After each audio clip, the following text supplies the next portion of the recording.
Dear students, पिछले class में हम लोगों ने इंट्रोडक्शन ऑफ ऑर्गेनिक केमिस्ट्री पढ़ा। जीओसी के बारे में हमने आपको कुछ चीज़ें बताई थी। आपने यदि पिछला वीडियो देखा होगा तो हम लोग ऑर्गेनिक कंपाउंड की डिफिनीशन पर पहुँचे थे, मॉडर्न कॉन्सेप्ट पर पहुँचे थे। According to modern concept of organic chemistry, those substances which contains carbon, or you can say all carbon containing compounds are organic compounds, and the branch of chemistry in which we studied about these compounds is organic chemistry।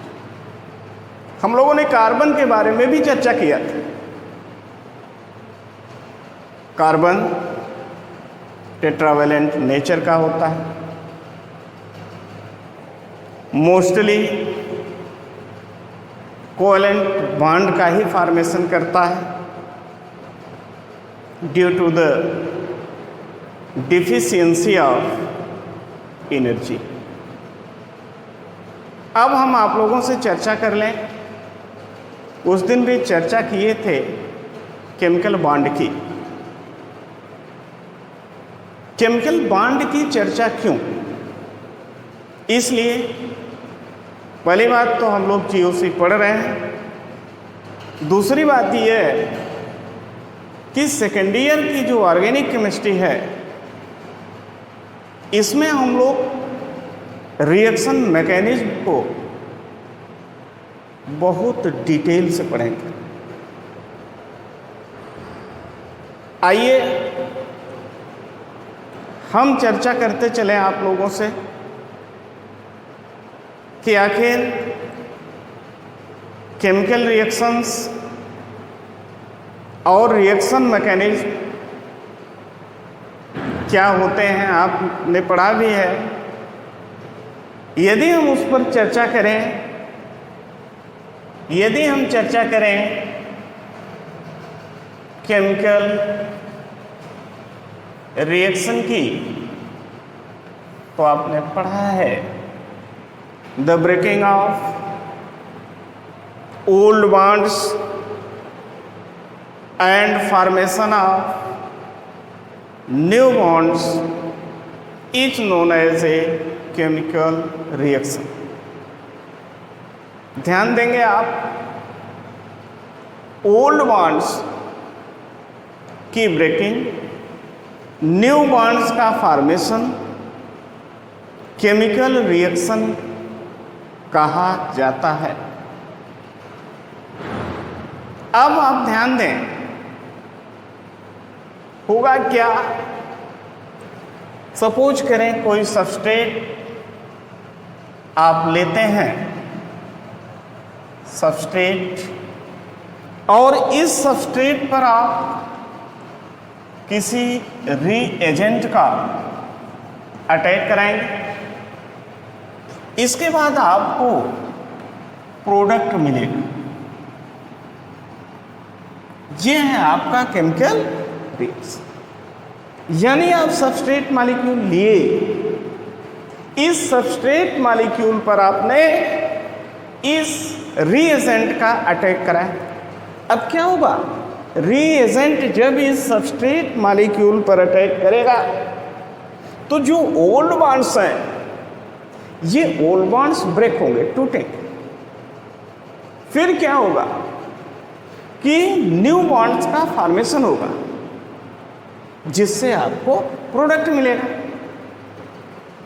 ये आपका chemical reaction है। Chemical reaction में mainly यही होना है, substrate लेंगे आप, उस पर रिएजेंट का अटैक कराएंगे, आपको इसी समय हम बता दें सबस्ट्रेट प्लस रिएजेंट, इसी को आप कहते हैं रिएक्टेंट। और रिएक्टेंट का प्रोडक्ट में चेंज हो जाना आइए कहा जाता है केमिकल रिएक्शन। ओल्ड बॉन्ड टूट जाएंगे, न्यू बॉन्ड का फॉर्मेशन हो जाएगा, यही हमारा केमिकल रिएक्शन हुआ। यदि हम रिएक्शन मैकेनिज्म की बात करें, आप ध्यान देंगे ये था केमिकल रिएक्शन। यदि हम रिएक्शन मैकेनिज्म की बात करें, ध्यान देंगे बेटा, रिएक्शन मैकेनिज्म, तो इसमें क्या देखिए, आपका ये सबस्ट्रेट होगा, सबस्ट्रेट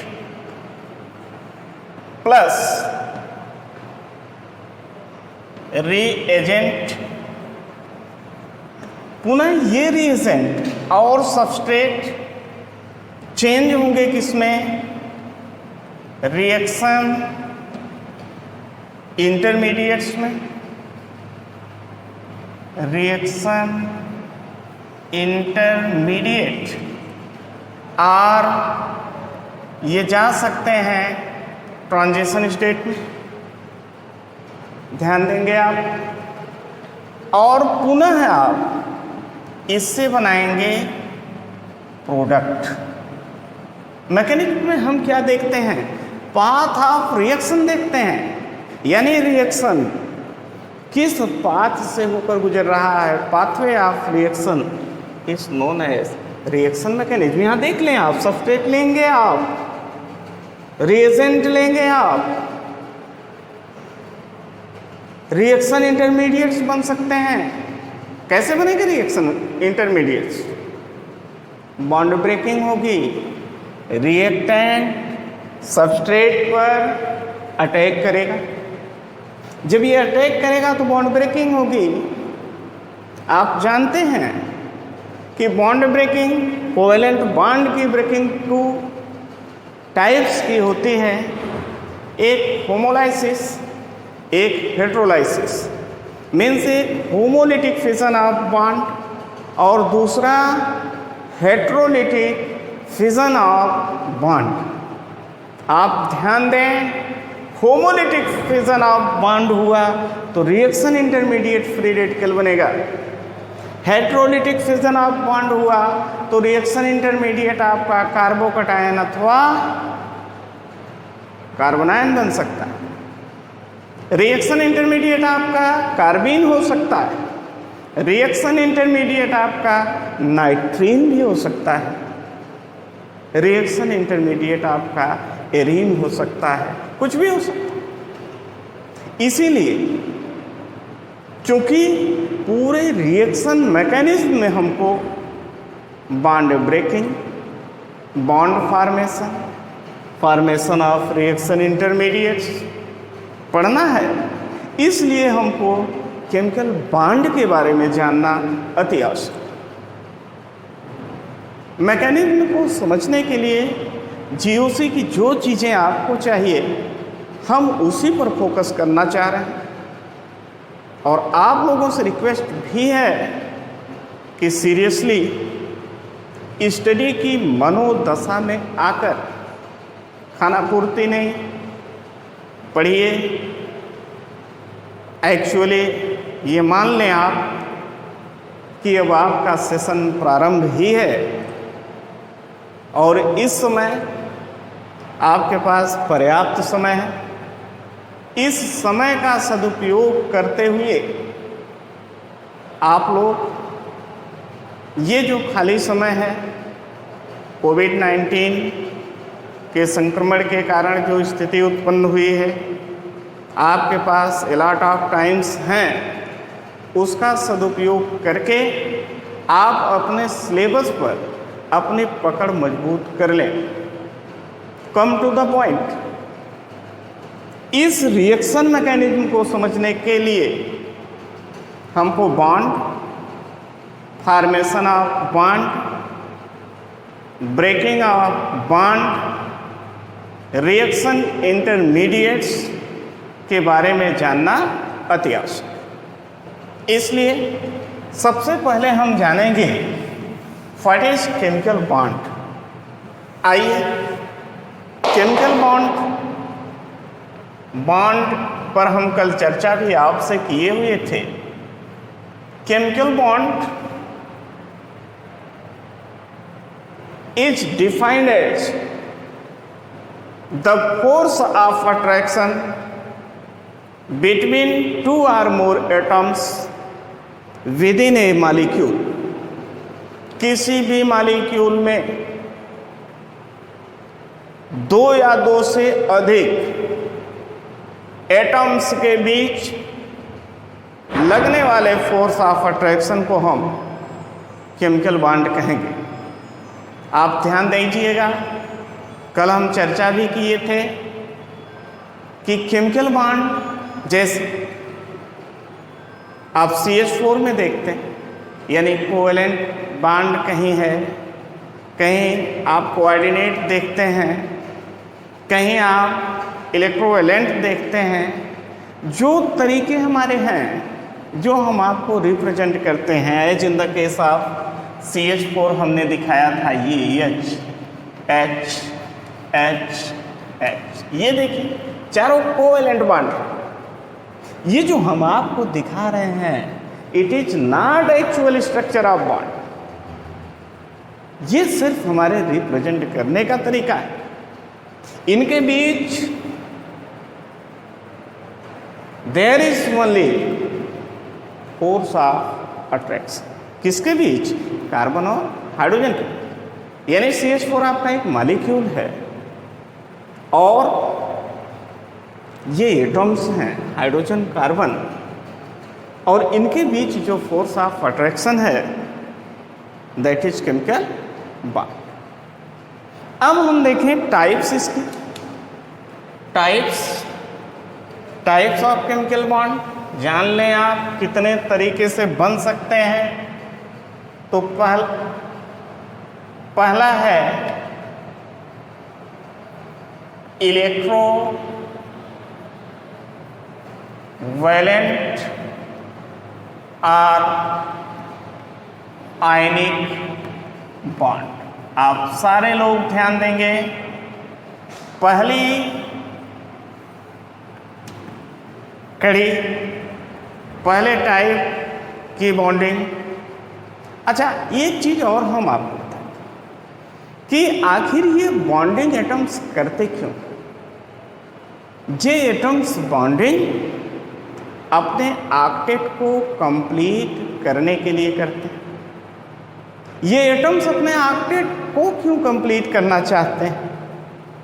ये इनर्ट गैस स्टेज की अवस्था में जाना चाहते हैं, उनका कॉन्फ़िगरेशन पाना चाहते हैं। क्यों पाना चाहते हैं? To minimize their potential energy, to gain stability gain करने के लिए, अपने पोटेंशियल एनर्जी को मिनिमाइज करने के लिए अपने ऑक्टेट को ये कंप्लीट करना चाहिए। पहली टाइप है आपकी इलेक्ट्रोवैलेंट बॉन्ड और ionic bond. This type of bonds are formed by the completely transfer of electrons, as in the case of NaCl। इस टाइप के बॉन्ड कंप्लीटली इलेक्ट्रॉन्स के ट्रांसफर के द्वारा बनते हैं, as in the case of NaCl। ये देख लें Na11 electronic configuration 1s2 2s2 2p6 3s। ध्यान देंगे आप, Cl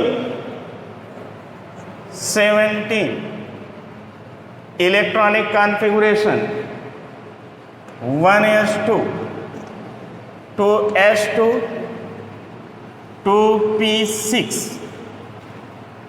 3s2 3p5 2 2 4 6 10 12 5 ये आप देखेंगे, ये आपका थर्ड सेल है और ये भी आपका third cell.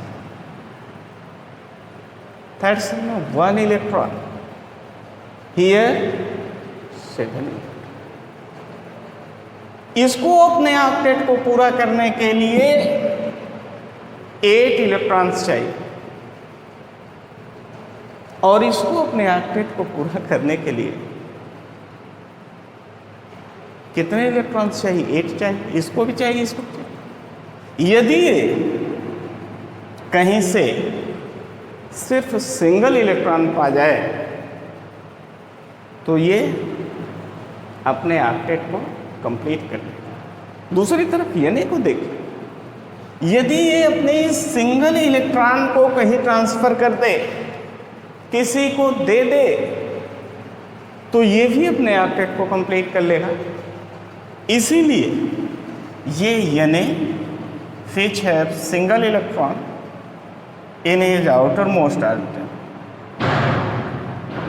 plus Cl 7 electrons हैं इसके आउटर मोस्ट ऑर्बिट।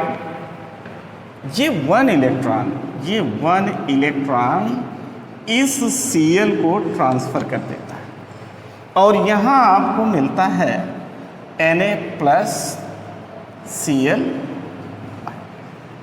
ये फर्स्ट टाइप ऑफ बॉन्डिंग है।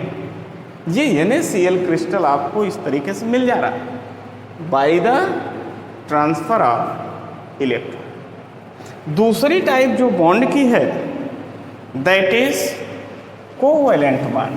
आप ध्यान देंगे, हम आपको ध्यान दिलाना चाह रहे हैं, कोवैलेंट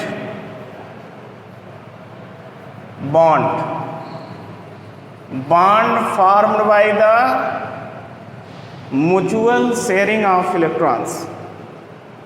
फिर से ध्यान दीजिएगा, bond formed by the mutual sharing of electrons are known as covalent bond। जो बॉन्ड इलेक्ट्रॉन्स की म्यूचुअल शेयरिंग के द्वारा बनते हैं उनको हम कोवैलेंट बॉन्ड कहते हैं। एच देख लें, हाइड्रोजन सिंगल इलेक्ट्रॉन, दूसरा हाइड्रोजन भी सिंगल इलेक्ट्रॉन रखता है। यदि इनके बीच म्यूचुअल शेयरिंग हो जाए तो ये आपका H covalent bond H। Cl की बात हम करें, Cl है 7 electrons in its outermost orbit। Second Cl also have 7 electrons in his outermost orbits। और ये देखें म्यूचुअल शेयरिंग कर लेते हैं। इस तरीके से आप देखेंगे इस Cl का भी ऑक्टेट पूरा, इस Cl का भी ऑक्टेट पूरा, और ये आपको दे देंगे Cl कोवैलेंट बॉन्ड Cl। यानी ये है आपका H2, ये है आपका Cl2। अभी आपका हो सकता है Br2, I2, etc। These are homonuclear atoms.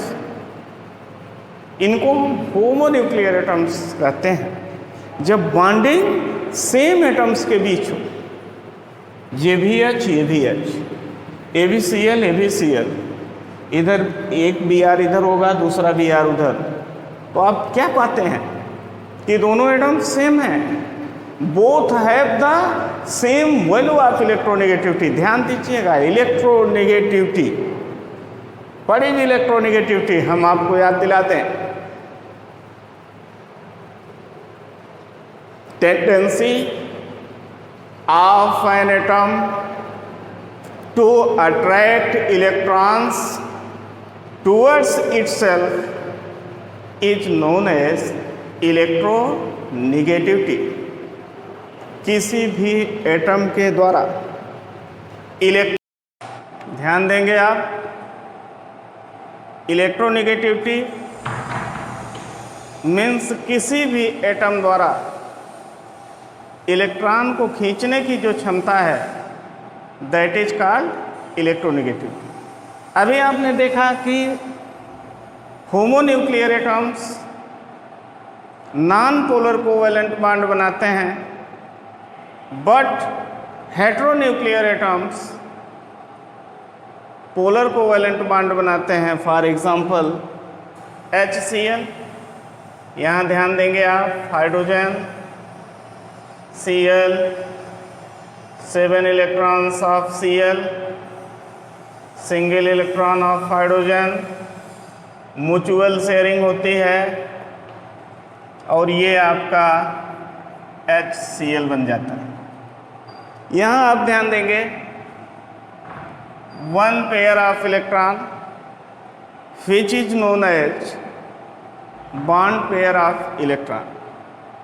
अभी हमने देखा था होमोन्यूक्लियर एटम्स में बॉन्डिंग ऐसे एटम्स के बीच थी which have the same value of electronegativity, but in the case of HCl, Cl is more electronegative than hydrogen, therefore Cl attracts bond pair of electron towards itself and acquires delta minus charge, hydrogen acquires delta plus charge, and here is polarity seen।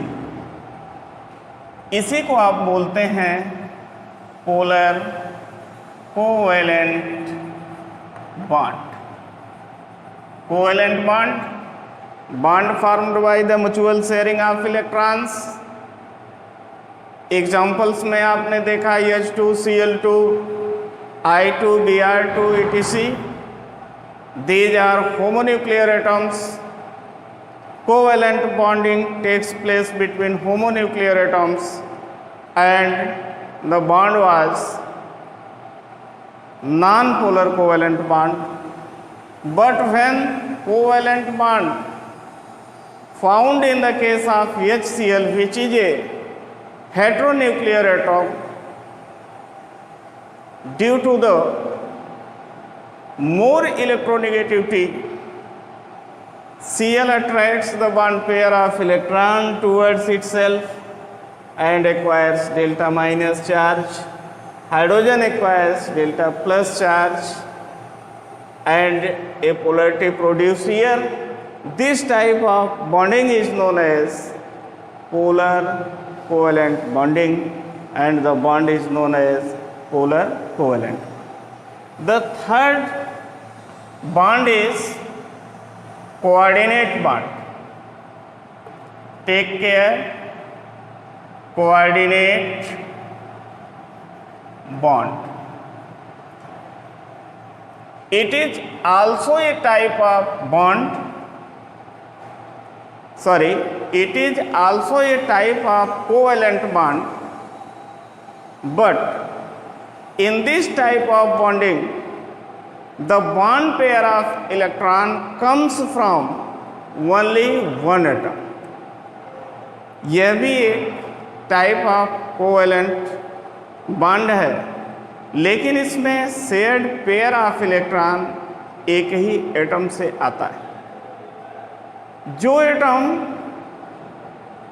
Bond pair को donate करता है उसको हम donor, जो accept करता है उसको हम एक्सेप्टर के नाम से जानते हैं। ध्यान देंगे आप, as in the case of NH3H here also H, a lone pair of electron, B H3, H, ध्यान देंगे आप NH3 की केस में nitrogen have 8 electron in his outermost orbit, means nitrogen का ऑक्टेट कंप्लीट है। But in the case of boron have only 6 electrons in his outermost orbit. अब boron को 1 pair of electron यदि कहीं से मिल जाए तो इसका ऑक्टेट पूरा हो सकता है। आप ध्यान दीजिएगा, यहाँ NH3 यानी नाइट्रोजन 1 पेयर ऑफ इलेक्ट्रॉन इस बोरान को देगा, ध्यान देंगे आप, लेकिन यह इसको ट्रांसफर नहीं कर देगा। जैसा आपने इन the case of electrovalent bond देखा था कि सोडियम अपने सिंगल इलेक्ट्रॉन को Cl को ट्रांसफर कर देता, but in the case of NH3BH3 ये नाइट्रोजन अपने बॉन्ड पेयर को डोनेट नहीं कर दे रहा है, बल्कि वो बॉन्ड पेयर अपना शेयरिंग के लिए दे रहा है। उसको नाइट्रोजन भी यूटिलाइज करेगा और बोरान भी यूटिलाइज करेगा, जैसे कोवैलेंट बॉन्ड में बॉन्ड पेयर यूटिलाइज होता है। ये अपने इस बॉन्ड पेयर ऑफ इलेक्ट्रॉन को बोरान को देगा, इसलिए इसको हम बोलते हैं डोनर। बोरान इसके बॉन्ड पेयर को लेगा, इसलिए इसको हम बोलते हैं एक्सेप्टर। अब आप ध्यान देंगे, यहाँ बॉन्ड बनता है H N N H N H H H NH3, coordinate bond B H H H, यहाँ एक कॉम्प्लेक्स बन गया और इस बॉन्ड को आप बोलते हैं coordinate bond. It is coordinate bond. ये बॉन्ड आपका कोऑर्डिनेट बॉन्ड है। कोऑर्डिनेट बॉन्ड को हम हमेशा एरो से ही रिप्रेजेंट करते हैं। अब जहाँ तक हम आपसे चर्चा कर चुके हैं, in the case of reaction mechanism, the formation of bond and breaking of bond, ध्यान देंगे कुछ केसेज में तो ब्रेकिंग होनी है कब? when the reagent molecule attacks to substrate, the breaking of bond takes place। Bond breaking के बाद क्या होगा? रिएक्शन इंटरमीडिएट्स का फॉर्मेशन होगा। ये रिएक्शन इंटरमीडिएट्स पुनः आपको प्रोडक्ट देंगे। तो जो पाथवे हमारा है मैकेनिज्म का, उसको समझने के लिए फॉर्मेशन के साथ साथ ब्रेकिंग ऑफ बॉन्ड जानना अति आवश्यक है। इस पर हम फोकस करें। आप ध्यान दें,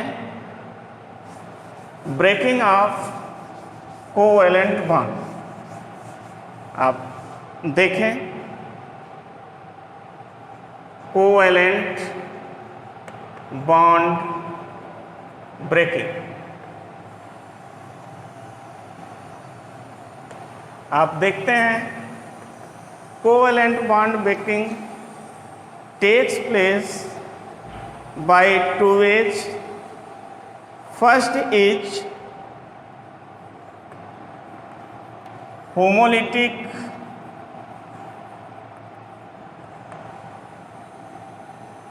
bond fission and second is heterolytic bond fission.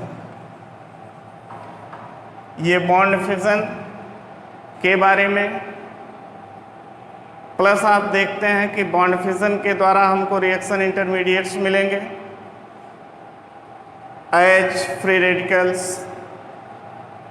Carbocations, कार्बोनायंस, कार्बीन्स, नाइट्रीन्स, arenes, इनके बारे में आप अपने लेवल पर स्टडी कर लीजिएगा।